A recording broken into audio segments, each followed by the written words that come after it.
नमस्कार विद्यार्थी मित्रांनो, मी श्री शहाजी एडे सर तुमचं श्री टकले पाटील क्लासेस शिक्रापूरमध्ये स्वागत करत आहे. त्याचबरोबर Neptune scholar academy by Shahaji Ade sir या यूट्यूब चॅनलवरती सगळ्यांचं स्वागत करत आहे. आज आपण इयत्ता 4थी आणि 5वी यांच्यासाठी विषय इंग्रजी स्कॉलरशिप परीक्षा या विषयातील घटक क्रमांक 25 प्रिपोजिशन शब्दयोगी अव्यय हा घटक या ठिकाणी अभ्यासणार आहोत. तत्पूर्वी तुम्ही जर आपल्या यूट्यूब चॅनलवरती नवीन असाल तर या यूट्यूब चॅनलला सबस्क्राईब करा, लाईक करा, let's read share and understand. आपण जो घटक पाहतोय प्रिपोजिशन, त्याच्यामध्ये आपल्याला काय करायचंय? प्रिपोजिशन म्हणजे त्याला शब्दयोगी अव्यय असं बोललं जातं. बघा, इन म्हणजे काय? च्या आतमध्ये. कधी वापर? In January, in winter, in the bag. तुमच्या बॅग मध्ये काय असतं? पुस्तक असतं, कंपास बॉक्स असते. मग तुम्ही सहज म्हणू शकता in the bag. In the morning म्हणजे सकाळी. इन मुंबई, इन 2 hours 2 तासाच्या आतमध्ये. इन द बुक पुस्तकाच्या आतमध्ये. इन द बाथरूम बाथरूमच्या आतमध्ये. इन हा शब्द म्हणजे त्याला प्रपोजिशन अव्यय असं बोलतात, म्हणजे शब्दयोगी अव्यय असं बोललं जातं. दुसरा आहे ऑन. ऑन स्पर्श करून, च्यावर. बघा, ऑन द टेबल म्हणजे टेबलला स्पर्श करून, टेबलच्या वर. On Saturday, on my right side माझ्या उजव्या बाजूला. डिपेंड ऑन देअर पॅरेंट्स कोणावरती अवलंबून आहे? पॅरेंट्स वरती. पुट ऑन, ऑन पर्पज म्हणजे हे झाले स्पर्श करून च्यावर माहिती सांगण्यासाठी प्रिपोजिशन हे वापरलं जातं ऑन. ऑन द टेबल असं म्हणतोय आपण. ऑन द बेंच बेंचवर. तिसरा आहे अप ऑन हालचाल करून, वर अशा अर्थाने. बघा, जम्प ऑन द टेबल. काय म्हटलंय त्यांनी? Jump on the table. बघा, जम्प अपॉन द टेबल. इथं तुम्हाला प्रिपोजिशन वापरलेलं पाहायला मिळते. नंतर अप. अप म्हणजे वरच्या दिशेला. Going up to Raigad. वरच्या दिशेला, रायगडावर. याच्यानंतर द मंकी इज. बघा, आता इथं कुठं वापरलंय अप? इथं. The monkey is up the tree. Monkey कुठे आहे? झाडावरती आहे. पाचवा आहे प्रिपोजिशन बघा ओव्हर. स्पर्श न करता, वर, ठराविक वयापेक्षा जास्त. बघा, स्पर्श न करता वर, त्याच्यानंतर ठराविक वयापेक्षा जास्त असेल तर, आणि सत्ता गाजवणे, वरचे पद मिळणे.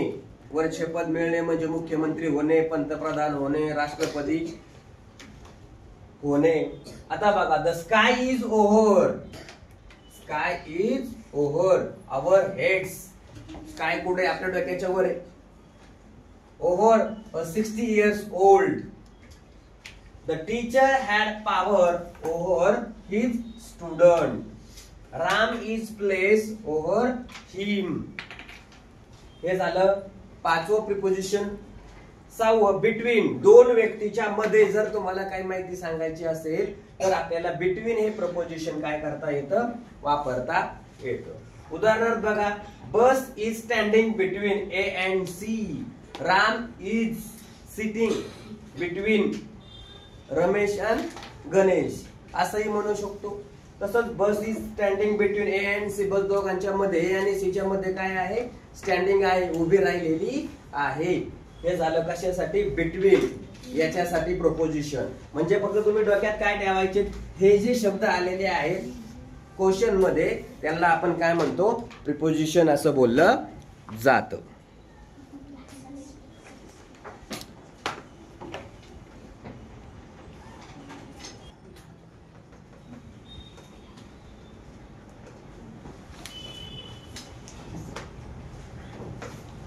सातवा आहे अबो. अबो स्पर्श न करता, वर, च्यापेक्षा जास्त, च्या वर. मराठीत त्याचा अर्थ आहे. इंग्रजीमध्ये बघा, the roof is above over heads. इथं अबो हा शब्द आलाय. Mahesh is the payment. बघा, Mahesh payment is above his uncle. There are 6 names above mine in the list. Above म्हणजे च्या वर किंवा च्या पेक्षा जास्त किंवा स्पर्श न करता वर. 8वा आहे इंटू हालचाल करून आत येणे, स्थितीत बदल होताना. इंटू या प्रपोजिशनचा काय केला जातो, वापर केला जातो. The girl is coming into the future. काय म्हटलेलं आहे, into the future. Ice melted into the water. Ice च रूपांतर पाण्यामध्ये करता येते. 9वा आहे among. among अनेकांच्या मध्ये. Smita sat among the students. म्हणजे स्मिता विद्यार्थ्यांच्या मध्ये बसलेली आहे. विदिन ठरवलेला कालावधी संपायच्या आतमध्ये. काय आहे, ठरवलेला कालावधी संपायच्या आतमध्ये. She will come within 2 hours. म्हणजे 2 तासाचा ठरवलेला कालावधी होता, पण त्याच्या अगोदरच काय झाली, ती आलेली आहे. 11वा दो च्या मधून, अनेक अडचणी, अनेक कृतीमधून, असा त्याचा काय होतो अर्थ. उदाहरणार्थ the ball is going through the window. Ball खिडकीच्या मधून बाहेर गेला. She has set up this through many difficulties. हा काय आहे, DIFFICULTIES. याला डिफिकल्टीज म्हणायचं, कळलं का. She has set up this through many difficulties.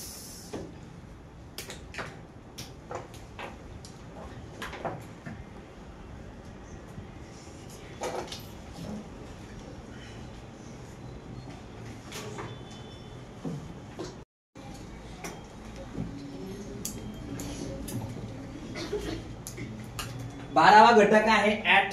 आपण जो टॉपिक पाहतोय प्रिपोजिशन, त्याच्यातला 12वा आहे ऍट. या प्रिपोजिशनचा वापर कुठे केला जातो, जवळ, कडे, आत, एखाद्या वस्तू जवळ असा उल्लेख करणाऱ्यासाठी वेळेच्या अगोदर ऍट हे प्रिपोजिशन काय केलं जातं, वापरलं जातं. प्रिपोजिशन म्हणजे याला आपण काय बोललेलो आहोत, कुठला अव्यय आहे. प्रिपोजिशन म्हणजे कुठला अव्यय आहे, काय लिहून घेतलंय बघा, शब्दयोगी अव्यय. कळलं, शब्दयोगी अव्यय. आता बघा उदाहरणार्थ दिलंय, throw stone at the women. महिला काय करते, दगड फेकते.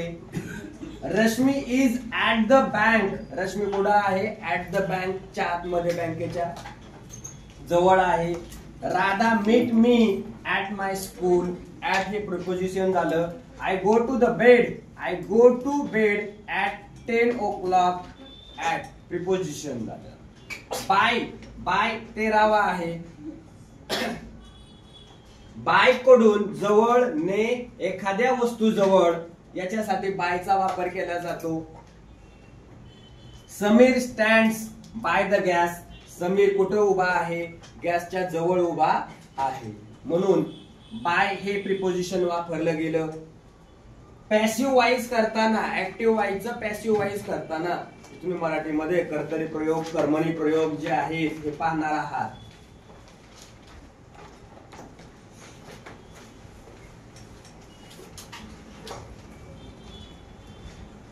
बघा, मँगो इज इटन बाय मी. आंबा कोणाकडून खाल्ला गेला, मी.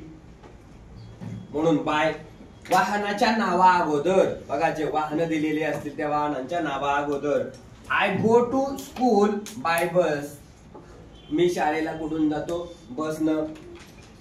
याच्यानंतर साहित्यकांच्या नावा अगोदर, साहित्यिक जे आहेत म्हणजे जे कथा लिहितात, कविता लिहितात, संग्रह लिहितात, यांच्या नावाच्या अगोदर. The book is written by Lokmanya Tilak.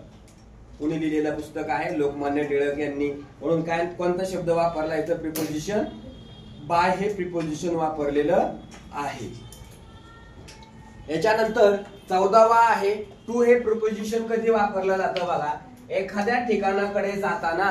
म्हणजे तुम्ही एका जागेवरून दुसऱ्या जागी जाण्यासाठी टू हे काय केलं जातं, प्रिपोजिशन वापरलं जातं. I go to temple. बघा, आय गो टू कुठं जाणार आहात, टेम्पल. टेम्पल म्हणजे काय, मंदिर. नंतर या ठिकाणाहून दुसऱ्या ठिकाणापर्यंत टू हा एक प्रिपोजिशन वापरलं जातं. उदाहरणार्थ Pune to Nashik, Nagar to Pune, Ahilyanagar to Nashik. याच्यानंतर पुरुषवाचक सर्वनामाच्या अगोदर म्हणजे चतुर्थ विभक्ती याच्यासाठी सुद्धा काय केलं जातं, टू हे प्रिपोजिशन वापरलं जातं. Father gave fruit. बघा, father gave fruit to me. To हे प्रिपोजिशन आलेलं आहे. मग चतुर्थ विभक्ती कोणते येतात इंग्रजीमध्ये, मी, हिम, यूज, हर च्या अगोदर टू हे प्रिपोजिशन यूज केलं जातं, वापरलं जातं. 15वा आहे बिहाइंड. बिहाइंड म्हणजे च्या पाठीमागे. बिहाइंड म्हणजे काय, च्या पाठीमागे. एक्सच्या पाठीमागे कोण आहे, वाय. मग x behind the Y. Example, tree is behind the house. झाड कोठं आहे, हाऊसच्या मागे आहे. म्हणून बिहाइंड शब्द कुठं वापरला जातो, च्या पाठीमागे असण्यासाठी काय केला जातो, वापरला जातो.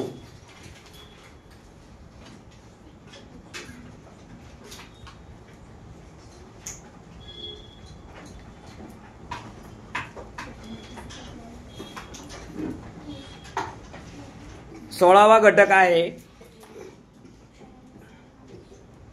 फ्रॉम. फ्रॉमला आपण पासून असं बोलतो.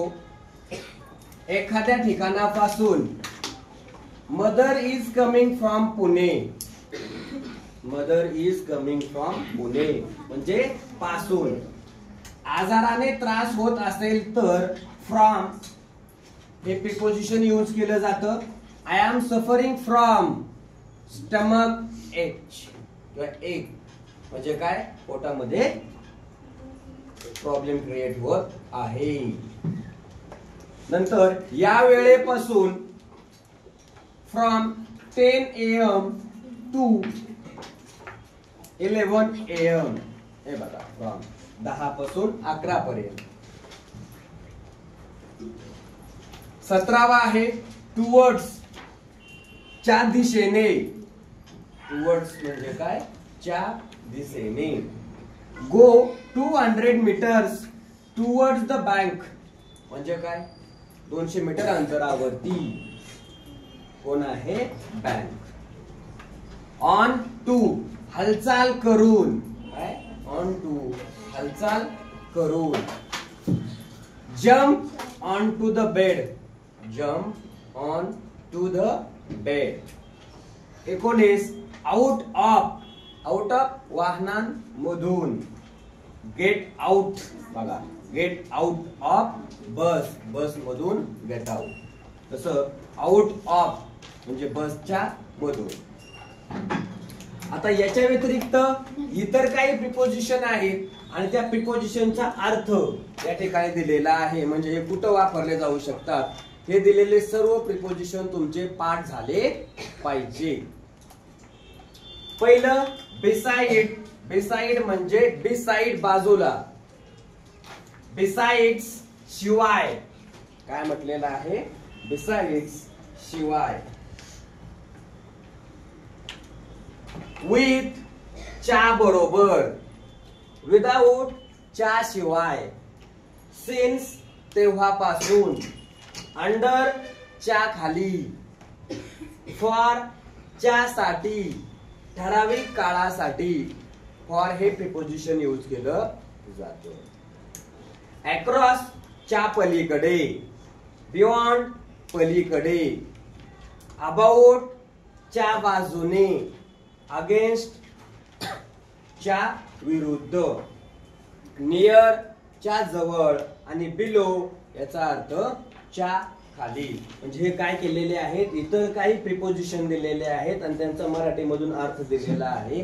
त्यांचा उपयोग, वापर, यूज पुढे केला जातो ते सुद्धा तुम्हाला या ठिकाणी सांगितलेलं आहे. म्हणजे अशा प्रकारचे सगळे प्रिपोजिशन तुमचे काय झाले पाहिजेत, पाठ झाले पाहिजेत.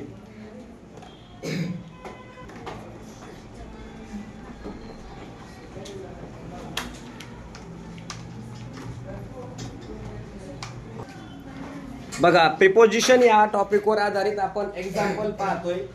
पहिलं एक्झाम्पल दिलंय काय, complete the sentence using the correct preposition. शब्दयोगी अव्ययांचा योग्य ते वापर करून वाक्य पूर्ण करा. बघा, he ate rice dash dash dal. याचा अर्थ काय, ही एट तो खातोय राईस बरोबर काय खातोय, दाल बरोबर साठी काय शब्द वापरलेला आहे आपण, ऑन नाही, इन नाही, कुठला, विथ. राईस कोणाबरोबर खाल्ला जातो, विथ दाल. दुसरं, he jump dash dash the table to the ground. दुसरा काय आहे, ही जम्प टू नाही, ऑन नाही, he jump from the table, table वरून ग्राउंड वरती, फ्रॉम हा शब्द या ठिकाणी प्रिपोजिशन वापरला जाईल. म्हणजे टेबल वरून तो ग्राउंड वरती काय करतोय, जम्प मारतोय. तिसरा, we sat dash dash on the floor. बघा, we sat dash dash on the floor, dash dash म्हणजे we sat on the floor, कुठं, ऑन. चौथा, what's the matter dash dash you. What's the matter dash dash you. Preposition कोणते दिलेत बघा, of, on, with, to यांच्या ऐवजी कोणतं preposition आपल्याला या ठिकाणी वापरता येईल ते काय करायचंय, शोधायचं आहे. कुठलं प्रिपोजिशन येईल यांच्यामध्ये, with. What's the matter with you. पाचवा क्वेश्चन, डॅश डॅश 10 o'clock. इथं कुठलं प्रिपोजिशन येईल, ऑन येईल, इन येईल का ऍट येईल, कळलं. म्हणजे ऑज, घड्याळ याच्यासाठी काय केलं जातं, टाइमिंग सांगण्यासाठी ऍट हे प्रिपोजिशन यूज केलं जातं. याच्यानंतर 6 नंबरचा क्वेश्चन आहे, the hut was dash dash the sea. काय म्हटलेलं आहे बघा, काय, the hut was dash dash the sea. सीच्या जवळ, सी म्हणजे समुद्र. बघा आता नियर आहे, जवळसाठी काय शब्द आहे, near. She eats breakfast dash dash her parents. बघा, ती काय करत आहे, she is the breakfast dash dash her parents. कोणा बरोबर, विथ म्हणजे पॅरेंट्स बरोबर. म्हणजे या ठिकाणी इथं विथ, इथं नियर, इथं प्रिपोजिशन येईल फ्रॉम, इथं येईल ऑन, इथं येईल विथ आणि या ठिकाणी येईल ऍट. हे प्रिपोजिशन काय होतील या ठिकाणी येतील.